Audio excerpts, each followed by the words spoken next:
नमस्कार, स्वागत है आपका हमारे चैनल पे स्पिरिचुअल श्वेता में। आज हम बात करने वाले हैं खाटू श्याम के बारे में। जैसे कि हमारे शॉर्ट्स वीडियो में भी मैंने खाटू श्याम के बारे में बात करते रहती हूँ। मैं वीडियो पोस्ट करते रहती हूँ खाटू श्याम के बारे में। एक्चुअली हम खाटू श्याम के बहुत दिनों से हम चाहते हैं वहाँ जाना, पर हम जा नहीं पा रहे हैं। पता नहीं खाटू श्याम भगवान का कब हमारे पास बुलावा है। आप हमारे चैनल पर ऐसे ही बने रहें और खाटू श्याम भगवान के बारे में कथा, स्टोरी, स्टेटस, लाइक आप मुझे बता सकते हैं कमेंट सेक्शन में भी कि आपको किस टाइप का स्टोरी पसंद है भगवान के बारे में। और मैं इस वीडियो की जरूर मैं खाटू श्याम भगवान के बारे में ही बात करने वाली हूँ, तो आप हमारे चैनल पर बने रहें। तो महाभारत में एक ऐसी बहुत सी कथाएं का वर्णन मिलता है जिसे अगर मनुष्य अपने जीवन में उतार ले तो ना तो वो कभी खुद अहंकार हो सकता है, ना उसके अंदर कोई अहंकार की भावना आ सकती है, और वो सबसे शक्तिशाली या फिर सबसे सर्वश्रेष्ठ समझने की भूल कर सकता है। जो कि बहुत कोई लोग ऐसे हैं जो कि खुद को सबसे ज़्यादा सर्वश्रेष्ठ मानते हैं। तो आज हम इस वीडियो में यही बात करेंगे जी।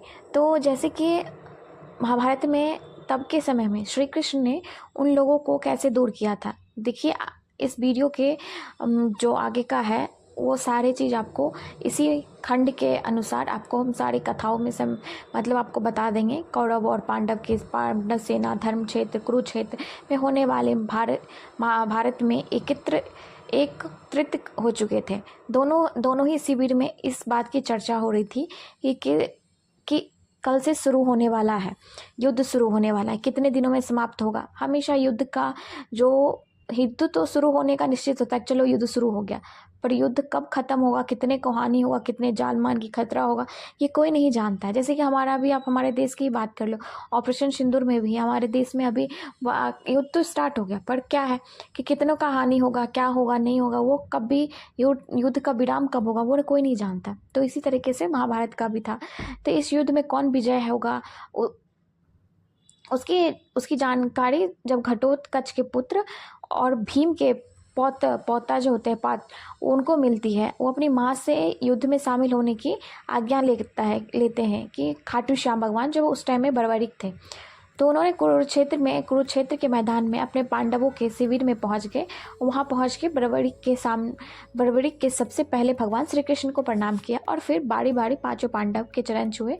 उसी समय पांडव के शिविर में एक गुप्तचर आया और उसने युधिष्ठिर को प्रणाम करते हुए कहा कि महाराज, अभी मैं कौरवों का शिविर गया था, वहां मैंने सुना है कि राजकुमार दुर्योधन अपने पक्ष के महारथियों से पूछ रहे थे कि कौन सा युद्ध कितने दिनों में सेना सहित पांडव पुत्रों का वध कर सकता हूँ, जिसके बाद सर्वप्रथम आप लोग के पितामह और कौरव सेना के प्रमुख सेनापति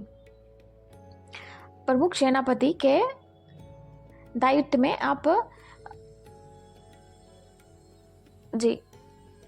आप मतलब विश्वास अंगराज कर्ण जो थे उस पर उनका बहुत ज़्यादा ही विश्वास था। तो सभी केवल उन्होंने मतलब अपने बातों के अकॉर्डिंग बात कर रहे थे कि कब तक वो ख़त्म होने वाला है, 10 दिन में नष्ट कर सकते हैं, या अंगराज कर्ण को बातों का विश्वास था। वो सभी को केवल 6 महीने में सेना सहित मार सकते हैं। गुप्तचर की यह बात सुनकर युधिष्ठिर चिंतित हो गए कि उन्होंने गुप्तचर में शिविर बाहर जाने को कहा। फिर गुप्तचर चला गया वहां से।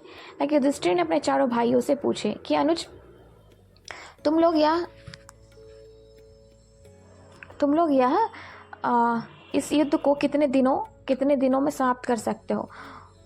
तो अपने बात चारों भाई से एक दूसरे से देखने लगे। या समझ में नहीं आ रहा था कि इस प्रश्न का जवाब क्या है। तो अर्जुन बोले, हे पितामह, भीष्म और गुरु द्रोणाचार्य की घोषणा की है कि वो सर्वथा असत्य, क्योंकि जय और पराजय में पहले किया हुआ मिश्रण झूठ होता है।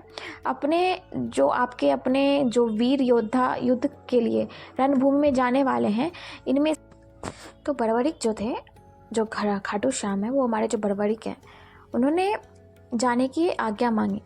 जो घटोत्कच के पुत्र बर्बरिक से रहा नहीं किया। उसने अर्जुन से कहा, पितामह, अभी आपने जो कहा है वह सही नहीं किया है, क्योंकि मैं आपके शत्रु अर्थात सेना सहित समस्त कर्मों को कुछ ही पलों में नष्ट कर सकता हूँ।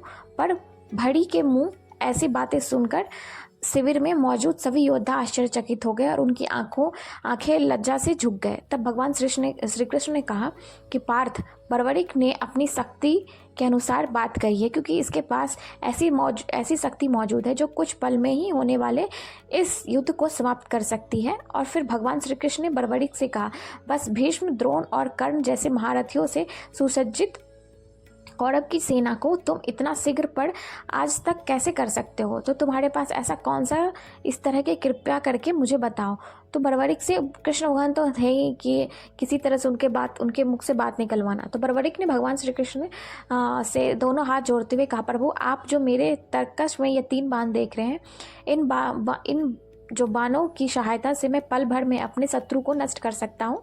तभी श्री कृष्ण बोले हैं कि पुत्र बर्बरिक, मैं विश्वास नहीं करता, मुझे प्रमाण चाहिए। तब बर्बरिक ने कहा, प्रभु, आप ही बताइए कि आपके सामने खुद को किस प्रकार प्रभावित करूं और प्रमाण कैसे दूं। तो शिविर में मौजूद 5 पांडव जो भीम पुत्र घटोत्कच और बर्बरिक को एक ऐसे स्थान पर ले गए जहाँ पीपल का एक विशाल पेड़ था। वहाँ पहुंचकर श्री कृष्ण ने बर्बरिक से, ए बर्बरिक, यह पीपल का पेड़ देख रहे हो? तो उन्होंने बोला, हाँ। तो इस पेड़ में जितने भी सूखे पत्ते लगे हैं वो तुम्हारी लक्ष्य है, और अगर तुम्हें इन तीन बाणों से इस लक्ष्य को भेद दिया तो मुझे तुम्हारी वीरता पर कोई संदेश नहीं होगा। तो भगवान श्री कृष्ण की बातें सुनकर बर्बरिक ने कहा, आपकी जैसी आज्ञा प्रभु। फिर उसने अपने तरीके से लक्ष्य को चयनित करने के लिए 1 कप पानी निकाला और धनुष की प्रत्यंचा पर चढ़ाकर उसे पीपल के पेड़ पे छोड़ दिया।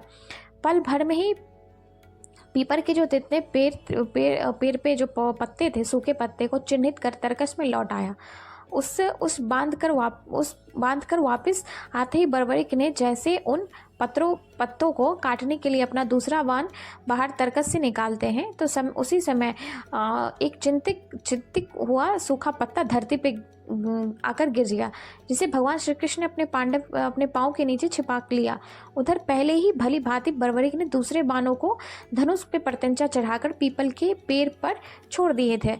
देखते ही देखते बर्बरिक के इस जो तरकस पे जो चढ़ाया हुआ था बाण, वो पल भर में उन्हें सभी पेड़ को काट दिया जिन्हें पहले बांधा चयनित किया था। परंतु बर्बरिक का यह दूसरा बाण जो था, जो तरकस में वापस लौटने की वजह श्री कृष्ण के पाँव के पास जाकर रुक गया। यह देखकर बर्बरिक ने श्री कृष्ण को कहा, प्रभु, आपने मेरे द्वार जो इस चिन्हित इस पत्ते को अपने पाँव के नीचे से छिपा रखा है, कृपया आप अपना पाँव हटा लीजिए, क्योंकि मेरा यह बात अपने लक्ष्य से कभी नहीं चूकता। ये जो हमारा बाण है और जो मैंने जो बोला है वो कभी नहीं चूकता। यह बात सुनकर भगवान श्री कृष्ण मुस्कुराए और फिर उन्होंने बर्बरिक को उत्तर दिया, ये प्रमाणित हो गया है कि तुम पल भर में युद्ध को समाप्त कर सकते हो। अब तुम्हारे जीवित रहना धर्म के अनुकूल नहीं है।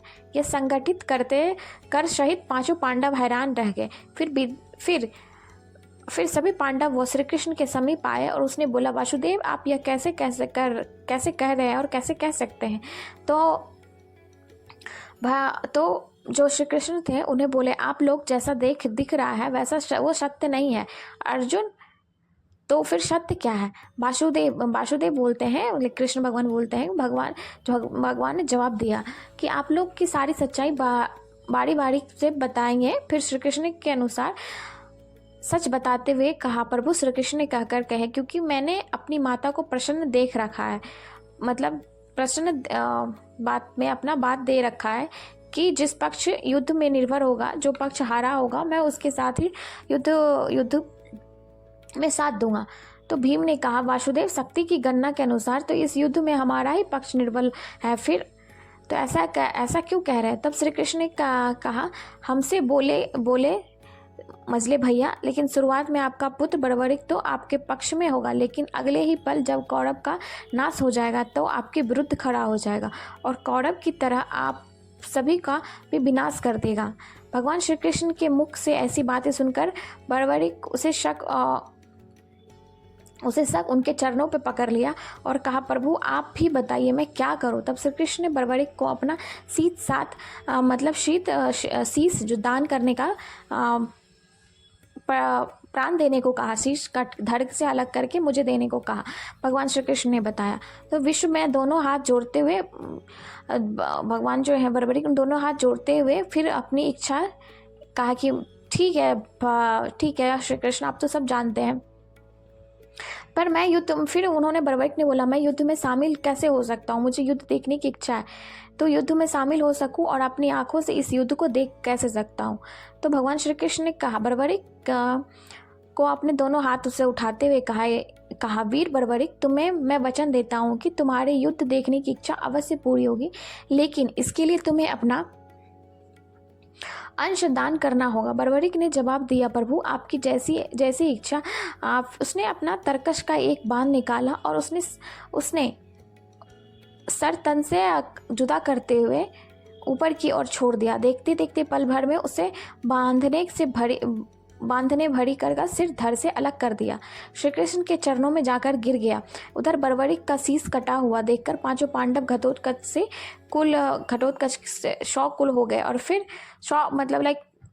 डर गए। भगवान श्री कृष्ण ने कहा बर्बरीक के शीश को अपने हाथों से उठाया। उसी समय आकाश में एक देवी जगदम्बा आकर प्रकट हुई और उन्होंने वासुदेव को प्रणाम करते हुए बोला कि वासुदेव अच्छा आ गया। तब श्री कृष्ण ने कहा देवी बबली के शरीर में जो अमृत से सींचिए, ये कोई मामूली शरीर नहीं है, इनको अमृत से सींचिए, बर्बरीक का यह शरीर अजर अमर हो जाए। भगवान का आदेश पाते ही उसे कटे हुए शेर को अमृत से सींचकर अजर अमर कर दिया। स्वयं अंतर ध्यान हो गए। बर्बरीक का कटा हुआ शीश जो शीश है भगवान श्री कृष्ण ने कहने लगा प्रभु आपकी कृपा से इस युद्ध में अपनी आंखों से देख पाऊंगा। ऐसा लगता है कि मेरा जीवन सफल हो गया, क्योंकि बर्बरीक मतलब उनकी जो दादी थी उनको यही शिक्षा मिलाई थी कि एक बार भगवान श्री अगर मौत आए तो भगवान श्री कृष्ण के हाथों। इसके बाद भगवान श्री कृष्ण ने बर्बरीक के उसे कटे हुए सिर के कुरुक्षेत्र मैदान के बगल में स्थित एक पर्वत की चोटी पर अपनी दिव्य शक्तियों से स्थापित कर दिया। उसके बाद भगवान श्री कृष्ण ने बर्बरीक के कटे हुए सिर से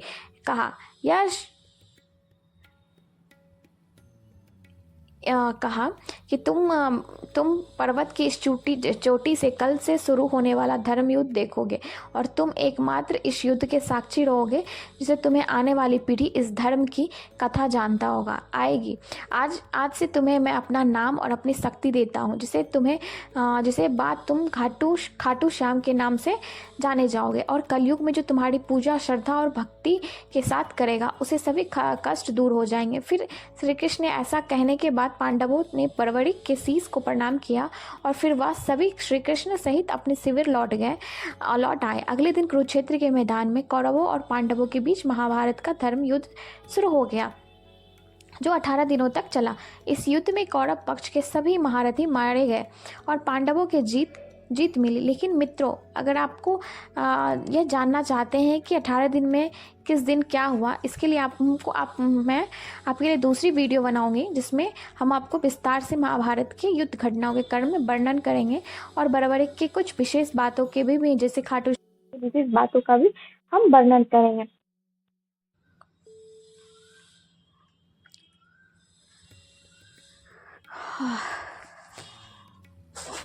तो इस कहानी से हमें यह शिक्षा मिलती है कि कभी भी किसी चीज़ का अभिमान नहीं करना चाहिए, क्योंकि हम तो सिर्फ एक कठपुतली हैं जो कि परम पिता परमेश्वर परमात्मा के हाथों की उम्मीद करता हूँ। मित्रों, आप खाटू श्याम जी की यह कथा पसंद आई होगी। अगर आपको पसंद आई तो इसे ज़्यादा से ज़्यादा लाइक करें, शेयर करें। साथ ही ऐसे ही पौराणिक कथाओं के लिए आप सब्सक्राइब करें, और जो हमारा यूट्यूब चैनल है स्पिरिचुअल श्वेता, इसके जो घंटी है उसके निशान पर दबाकर नोटिफिकेशन भी ऑन रख लें कि जिससे हमारी वीडियो जाए तो आप हमें देख सकें हमारे वीडियो पे।